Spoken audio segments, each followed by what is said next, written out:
Hello all வணக்கம் பீடா welcome to the show. Birth ஓடி முடிஞ்சது, மழையால விட்டு விட்டு விட்டு விட்டு நடந்துச்சு. இருந்தாலும் மேட்ச் முடிஞ்சிருச்சு. காம்பரன்சிவா ஆஸ்திரேலியா ஜெயிச்சிட்டாங்க. End of the day we have to give it to them. Excellent toss to win. அதனால அவங்களுக்கு வந்து இந்த மாதிரி ஒரு ஸ்டார்ட் டேல வந்து தி ஹேட் அன் அட்வான்டேஜ் அப்படின்னு சொல்லலாம். But end of the day comprehensive win. என்ன நினைக்கிறீங்க? டீம் சேஞ்சஸ், ஸ்ட்ராட்டஜிஸ் எல்லாத்தையும் பத்தி சொல்லுங்க. இல்ல இந்தியா நம்ம சொன்ன டீமை தான் ஆடினாங்க. அவங்க தான் சர்ப்ரைசிங்கா ஆமா, நீங்க சொன்ன டீம் அப்படியே ஆடினாங்க. அக்மார்க்கு அப்படியே ஆடினாங்க. நான் கூட பிரசீதா, அர்ஷதீப் நீங்க சொன்ன அதே டீம் அப்படியே ஆடினாங்க. இல்ல உங்ககிட்ட இருந்து கத்துக்கிட்டது தான். உங்ககிட்ட இருந்து கத்துக்கிட்டதுனால தான் இப்ப கரெக்டா இருக்கேன். Australia surprise me on that pitch by opting out for an extra batsman for Ben Dwarshuis. Ben Dwarshuis ஆடினா இன்னும் கொஞ்சம் ம், மட்டமா போயிருக்கும் சுச்சுவேஷன். அதுதான் இன்னொன்னு பாத்தீங்கன்னா மோஸ்ட் இம்பார்ட்டன்ட் திங், ஒரே ஒரு பாயிண்டர் தான் இதுவா சொன்னோம். பவுன்ஸ் இருக்கும், சீம் மூமெண்ட் இருக்கும். முதல் 10 ஓவர் மேட்சை டிசைட் பண்ணும். 3 மேட்சும் உங்களுக்கு பாத்தீங்கன்னா நடந்த 3 match man of the match award வாங்கினது Dale Steyn, Haris Rauf, Tom Curran. So 10 over விட்டு விட்டு விட்டு விட்டு ஆடணும், விக்கெட்டை கொடுக்க கூடாதுன்னு. இப்ப முட்டு ஈஸியா கட்டலாம்.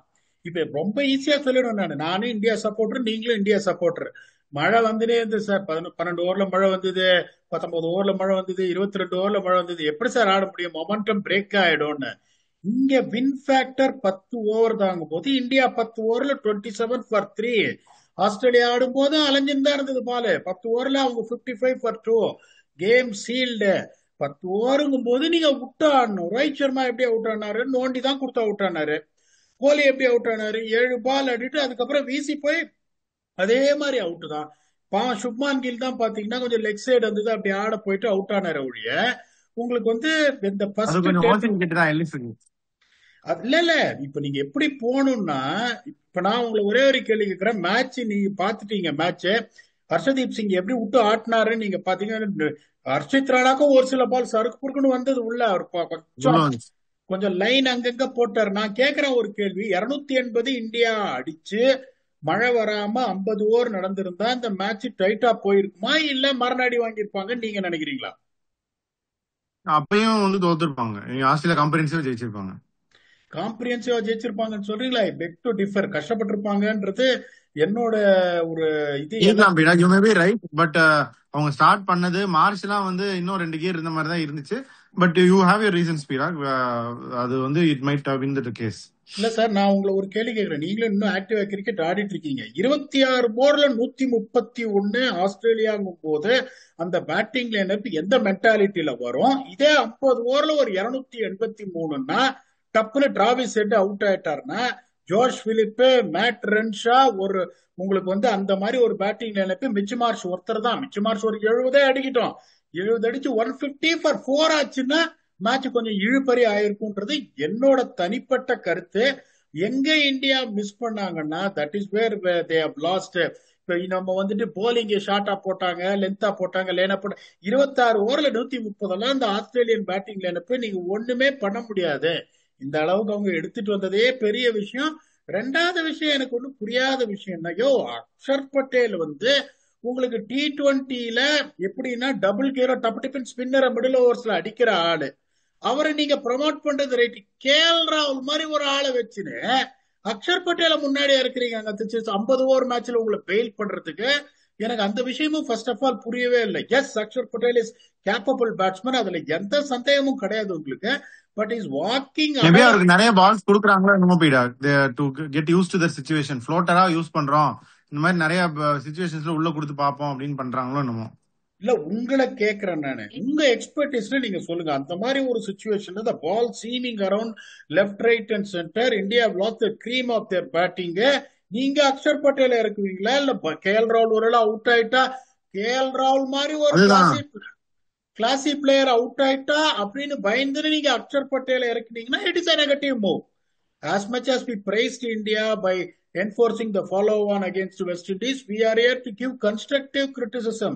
KL ராகுல் மாதிரி ஒரு நங்கூரத்தை நீங்க வச்சுன்னு அக்ஷர் பட்டேல இறக்கி KL ராகுலை காப்பாத்த பார்க்காதீங்க.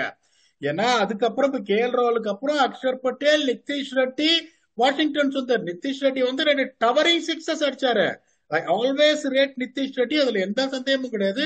இங்க அவங்க வந்து ரெட்டி இல்ல Washington Sundar Axar 2 left hander தொடர்ந்து எடுக்காம தேர் மிக்சிங் அண்ட் மேட்சிங் அப்படின்னு நான் நினைக்கிறேன். உள்ள ஒரு லெஃப்ட் ஹேண்டர் எப்பவுமே இருந்துட்டே இருக்கணும், எஸ்பெஷலி ஒரு லெஃப்ட் ஆஃப் ஸ்பின்னரா அவங்க ஆடுறாங்க.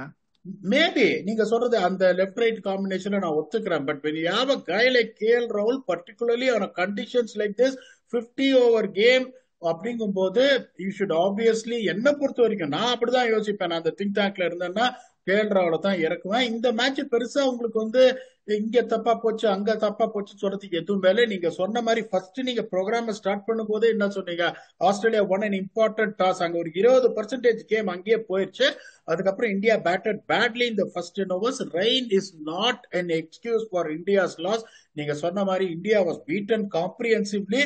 ஆனா இதை பத்தி ஒடி பண்றதுக்குலாம் நிறைய எதுவும் இல்லை. இன்னொன்னு நான் சொல்றேன் கேட்டுக்கோங்க, அனுபவத்துல சொல்றேன். நீ எவ்வளவு பெரிய பிளேயரா இருந்தாலும் நீங்க இந்தியன்னுங்கும் போது ஓவர்சீஸ் லீக் ஆடுறது இல்ல, நீங்க டொமஸ்டிக் கிரிக்கெட் ஆடுறது இல்ல, நீங்க டெஸ்ட்ல இருந்து ரிட்டையர் ஆயாச்சு, T20ல இருந்து ரிட்டையர் ஆயாச்சுங்கும் போது ஓடிஐ உங்களுக்கு இந்த பைலேட்டரல் சீரீஸ கம்மிங்கும் போது டப்புன்னு பேட்டை எடுத்தோடனே ரன் அடிக்கிறதுன்றது ஒரு மிக கஷ்டமான விஷயம் for both Rohit Sharma and Virat Kohli. No matter the greatest players they have been in the past. அது கொஞ்சம் வந்து அந்த இது அந்த கேம் ஃப்ளோ வரதுக்கு ரெண்டு பேருமே கொஞ்சம் ரஸ்டியா இருந்தாங்க. இப்ப நிறைய பேர் என்னன்னா உடனே கிரிட்டிசைஸ் பண்ண ஆரம்பிச்சிட்டாங்க, அவ்வளவுதான் அவங்களுக்கு போயிடுச்சு அது இதுன்னு. It is very difficult to bat in international cricket against the quality of Australian bowlers.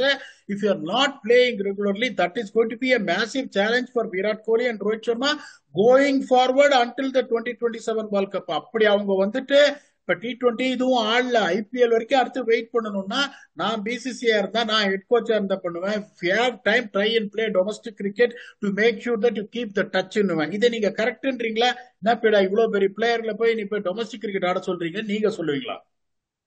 இந்த விட நீங்க சொல்ற இதே வார்த்தைய இங்கிலீஷ்ல மேத்யூ ஹேடன் இதே பாயிண்ட் தான் சொன்னார். நீங்க அவரை கேட்டீங்களா என்னன்னு தெரியல, கமெண்ட்ரியில ரெயின் பிரேக்ல இதே பாயிண்ட் தான் மேத்யூ ஹேடன் சொன்னாரு. அவருக்கு வந்து சிஎஸ்கேவோட கடைசி சீசன் வந்து அவரு ரொம்ப கஷ்டமா இருந்துச்சு. இன்டர்நேஷனல் கிரிக்கெட்ல இருந்து ஒரு ரிட்டையர் ஆயிட்டாரு. 2010ல டைட்டில் வின் பண்ண சீசன் வந்து நான் ஃபிட்டா தான் இருந்தேன், நெட்ஸ்ல எல்லாம் பால் நல்லா தான் பட்டுச்சு, பட் என்னால I could not get going. அந்த ஃபர்ஸ்ட் ஒரு 4 மேட்சஸ் ஆடி அந்த மேட்ச் இந்த மிக்ஸ் ஆஃப் திங்ஸ் இருக்கும்போது தான் அந்த ஃபோக்கஸ் அந்த கான்சென்ட்ரேஷன் அதெல்லாம் வந்துச்சு.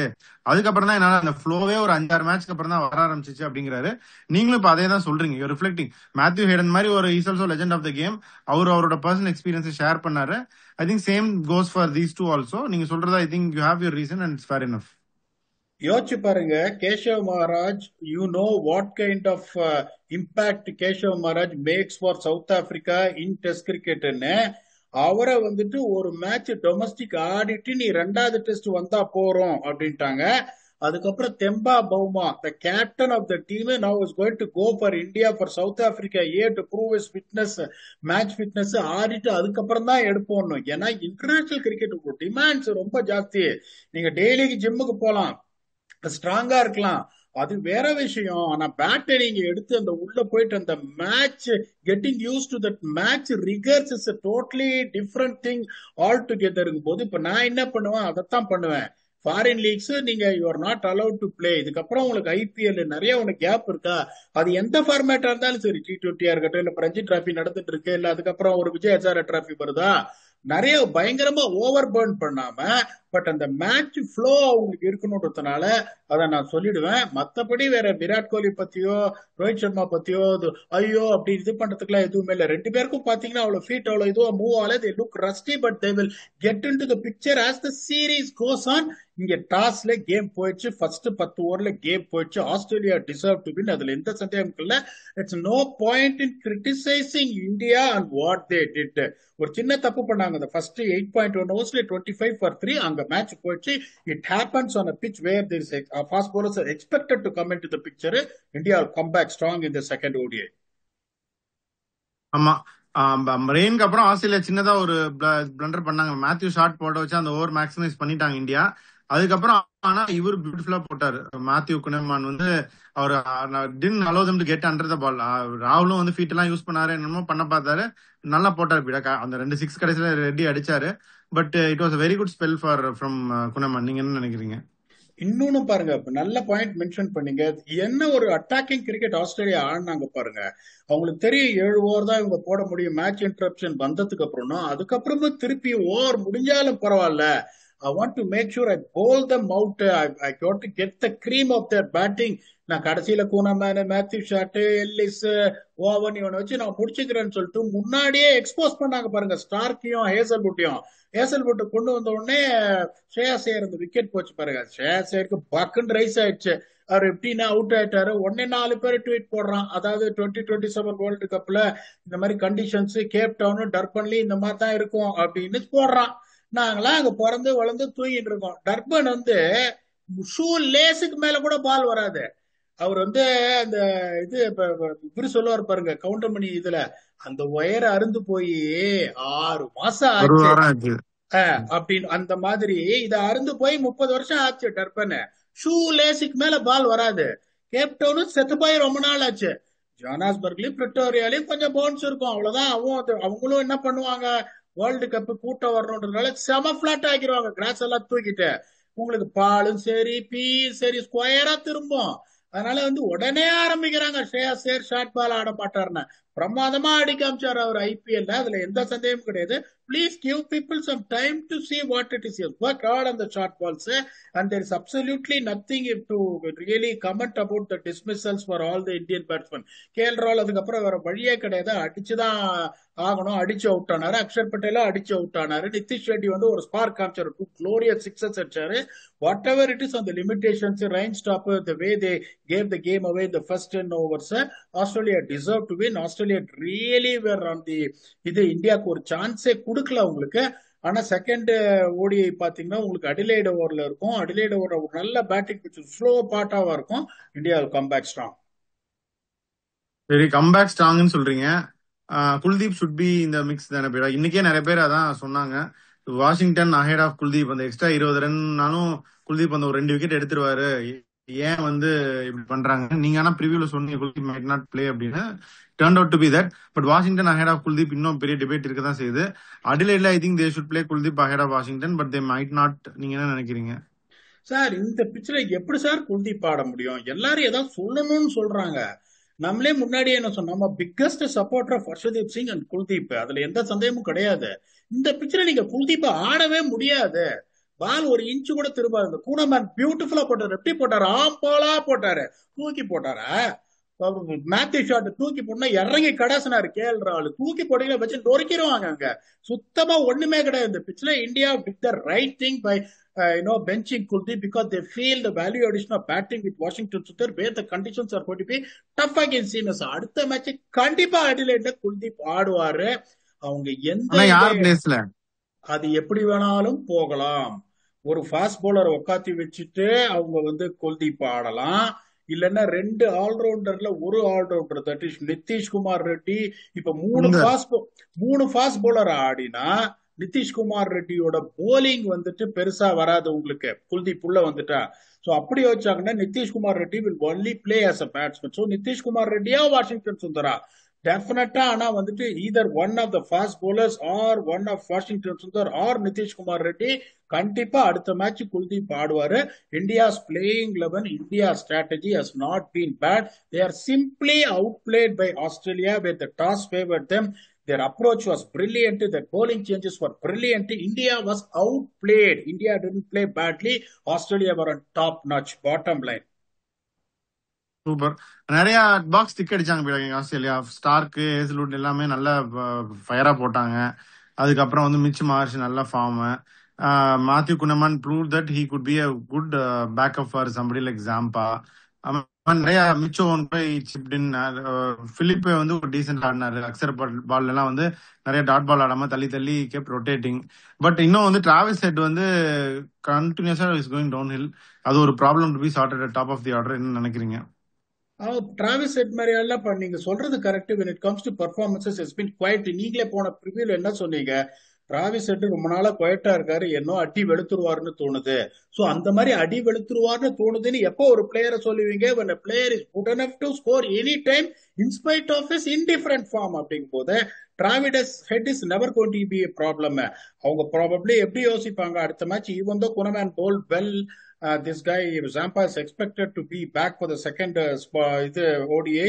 He will replace Kunaman. அதுக்கப்புறம் மேட் ரென்ஷாக்கு பதிலா I think if Alex Carey is fit, Alex Carey will come in. அதுல எந்த சந்தேகமும் கிடையாது. ஜோஷ் பிலிப் ஒரு நல்ல பிளேயர் சார். ஒரு 3 வருஷம் 4 வருஷம் முன்னாடி பயங்கரமா ஆடினாரு. அதுக்கப்புறம் அப்படியே ஃபேட் ஆயிட்டாரு. இஸ் அ சூப்பர் பிளேயர், அதுல எந்த சந்தேகமும் கிடையாது. ஸ்டில் உங்களுக்கு நீங்க பாத்தீங்கன்னா ஆஸ்திரேலியன் ஃபாஸ்ட் போலிங் அட்டாக் கொஞ்சம் இன்னைக்கு பெட்டரா தெரிஞ்சதை ஒழிய batting man to man compare பண்ணீங்கன்னா obviously India holds upper hand on paper, but cricket is not played on paper. So அதுல எந்த சந்தேகமும் கிடையாது. ஆஸ்திரேலியா அதை தான் பண்ணுவாங்க. Zampa will come in place of Kunaman, and whether if Alex Carey is fit, Alex Carey is surely going to come in place of Matt Renshaw. அதான் பண்ணுவாங்க. அவங்களுக்கு வந்துட்டு இந்த bowlers வச்சுன்னு they showed that they can really run through the Indian batting lineup, and the conditions will be very very very different in Adelaide compared to Optus Stadium. ஆமா, பாக்கலாம் என்ன ஆகுதுன்னு. ஸோ இந்த மேட்ச் அதான் போயிட்டா எக்ஸலன்ட் டாஸ் டு வின். அங்கேயே நீங்க சொன்ன மாதிரி 20% போயிருச்சு. அதான் நானும் ஃபீல் பண்ணேன். இந்தியா ஜெயிச்சிருந்தாலும் புட் ஆஸ்திரேலியன் ப்ரெஷர் பண்ணிருப்பாங்களா அப்படின்னு தெரியல. பட் ஒரு செட்பேக் இந்த ஃபர்ஸ்ட் கேம்லேயே. We'll see if India can come back இந்த சீரிஸ். இதுக்கப்புறம் என்ன ஆகுதுன்னு பார்க்கலாம். அப்படியே உங்களுடைய ஃபைனல் தாட்ஸ் என்ன? இந்தியன் கோச்சோ மேனேஜ்மெண்ட் வந்து பெருசாலாம் ஒரி பண்ண மாட்டேன். உங்களுக்கு கிளீனா எக்ஸ்பிளைன் பண்ணிட்டேன். இந்தியா சரியா ஆடல அப்படின்னா இந்தியாவுக்கு வந்து கிரிட்டிசைஸ் எல்லாம் பண்ண மாட்டோம். Will give the honest opinion where they gone wrong. போது பெருசா இங்க யோசிக்கிறதுக்கோ வருத்தப்படுறதுக்கோ எதுவும் இல்ல. Put your hand up and say Australia played well, Australia really outplayed இந்தியான்னு. இப்ப அடுத்து செகண்ட் மேட்ச் அடிலேட நடக்கிற ப்ரிவியூக்கு முன்னாடி நம் மகளிர் மட்டும் இன்னைக்கு ஆடிட்டு இருக்காங்க. மட்டும் இல்ல, நீங்க மட்டும் இல்லாம ஆடணும். நீங்க ஜெயிச்சா ஆடணும் இங்கிலாண்டோட, இல்லைன்னா நியூசிலாண்டோட உங்களுக்கு வந்துட்டு நாக் அவுட் கேம் ஆடும். Once that match gets over, we'll come back and do a review where India stand to have chances to make it to the semi-finals along with your very own Octopus. Until then, thanks a lot and bye-bye.